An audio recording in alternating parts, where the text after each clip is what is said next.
Have you ever been told that you were being rude only when you were just trying to be direct or honest with the person? If that sounds like you, then this video is for you. My name is Matt with Elevating Yourself, and as somebody that is a very direct individual and has run across several situations where I've just tried to help people out, I have been told that I've been rude. And that's not my intention at all. But in today's video, we're gonna be talking about some tips on what you can do to really make this directness a strength, and we'll be exploring different ways that you can use these to your benefit. Let's first talk about some of the misconceptions of being direct. Directness is oftentimes mislabeled as being rude, and this happens with a lot of different reasons. Most of the time, it has to do with tone, culture, or even past experiences. Being direct isn't about being harsh. It's about being clear and concise with your points. And the problem with that is most people aren't used to that type of clarity. In fact, when people are asking for opinions, a lot of times they're really wanting to get people that agree with them. They want to make sure that the things that they're saying are validated in some capacity. And when they get that friction from people that are direct, it can throw them off a little bit. And they view that as somebody that's rude. But the thing that you have to think about is, what was your intention with what you were trying to say? Was it intending on being rude, or was it intending on giving them feedback that can help them along the way? And that's where you can direct that type of focus so that you don't come off in a rude manner. And remember, think about the tone that you're putting this in. It can be so important in what your delivery looks like. Remember, it's not what you say, it's how you say it. And trust me, as somebody that is a very direct individual, I was once given feedback that I come off a little strong and a little harsh, and that I should probably tone it down a little bit. And so what happened is a lot of these meetings that I was in, I would actually just kind of sit in the background and not really say anything. I didn't agree with a lot of the things that they were saying, but I felt if I voiced those opinions, people would not listen to me because I was coming off as harsh. And so what happened was, in a lot of these meetings where I had valuable content, I never said it. And the things that they were talking about really never got the full picture. And so that can actually be detrimental. And that leads us into the next point, which is the value of being direct. The truth is, being direct is probably one of the most valuable skills that is on the table.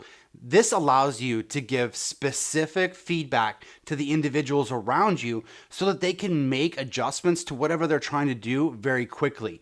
And remember, being direct means you're able to cut through all the BS that's out there. It lets you get to the point as quickly as possible so that you're really not wasting time. And typically, people that are direct are people that don't like to waste time. They're ones that really want to get through things as efficiently as possible, and being direct is the most efficient way you can do that.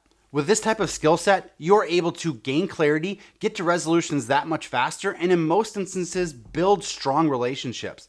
The people that know you and know that you do this are going to seek your feedback out because they know that you're going to give them honest feedback. They know that sometimes that honest feedback may be a little bit harsh because, again, not all feedback can be great feedback, but they will seek it out from you. So let's talk about how you can remain direct without being too abrasive.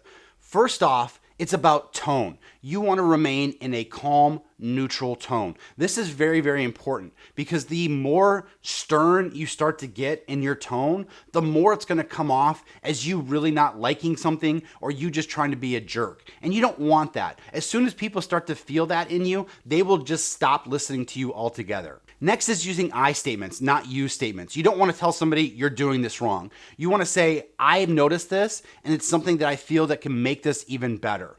It's going to give you a much better perspective on things, and you're not going to come at it from like an attacking point of view. You're looking at it as, this is something I noticed, and it's something I feel you can do better, not that you actually did it wrong. And that can help you out, especially with tone accompanying that. And the last thing is timing. It's important to be able to time the feedback that you're going to give so that it is the right place and the right time to do it. Remember, not all those instances are going to happen right away. I know it's important to us to be able to give that direct feedback right away, but the people receiving it, if they're not in the right mindset, it's not going to be received no matter what tone, no matter what you do with it. I remember listening to a story from Simon Sinek where he went to go see a friend that was in a play, and afterwards the person came up to him and was like, "What'd you think of it?" And they were super excited, and he had some constructive criticism for her, but didn't feel that if he had given it at that point in time, it would have been well received. There was just way too much excitement in the air for that. And so what he did was say, it was really great to see you on stage. Thanks for inviting me. I really appreciate it. And then a couple days later, he reached out to her and was like, I would like to give you some constructive criticism if that's good. Got some agreement on it. And then he was able to go through the things that he felt she did really well and also the things that he felt she could have done better. If he had done that in the moment, it would not have been well received. In fact, it probably would have deflated her in her moment that was really exciting for her. Now let's put all this direct but respectful into action. First, when you're thinking about giving feedback, what you want to tell the person is, here are some things that I feel you could do better, or here are some things that you can do to improve on. It's not about just saying you're doing it wrong. It's about just saying, these are the things, these are the areas that I feel could be beneficial to you. Do you feel that is something that you can add into it? This is also giving them the option. You're not telling them they can't do it the way they're doing it. And honestly, just because you're direct doesn't mean you're right. So that is an important thing to realize too. And you want to be open to anything like that. If you're giving direct feedback and they give you a counterpoint that makes sense, you have to be willing to concede your point. Next, when you're saying no, instead of saying no directly, you want to say, I appreciate the opportunity. As much as I would love to take this into consideration, right now, I just don't have the time to be able to commit to this. But if you can reach out to me maybe in a couple weeks, I might be able to give you some more time. This allows you to be stern a little bit. I mean, you don't want to necessarily just come out and say no to somebody, but at the same point, it's showing them that you are interested in helping them out, which I think most people want. I think most people come at it from an angle of, I really want to help people out, but they just don't have the time, or they don't have the ability, or they don't have the capacity at that time. And so they don't want to just come out and say no. You want to be able to give a little bit of explanation. I think it goes a long way. In a direct individual, that may seem like a waste of time because you're having to give so many more words than just saying no. But trust me, those extra time, that extra word will go so much when giving that no. And some of the things that I like to do when I'm listening or giving direct feedback is I tend to go last. When I'm giving feedback, I want to be the last person to talk because I want to listen to all the ideas around me so that I can gain perspectives of other individuals before giving my own perspective.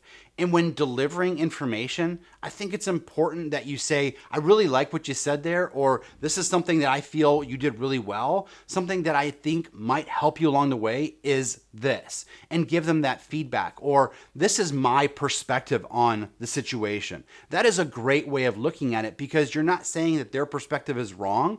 You're telling them that from my eyes, these are the things that are important, or these are the things that I feel if you changed might make whatever you're trying to do better.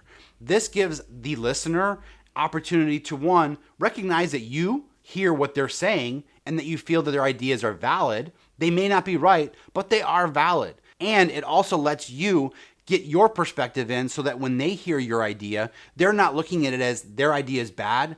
You're just giving a different perspective from the thing. And there are numerous other ways that you can do this. Again, I think it's important from a direct individual to be able to practice these things in a different way each and every time until you find something that works well for you. And again, just because you have one way of working it doesn't mean that you're not going to change it along the way. What works for a group of individuals or for one individual may not work for another individual. You may have to tailor things differently. And does that mean a little bit more work for you?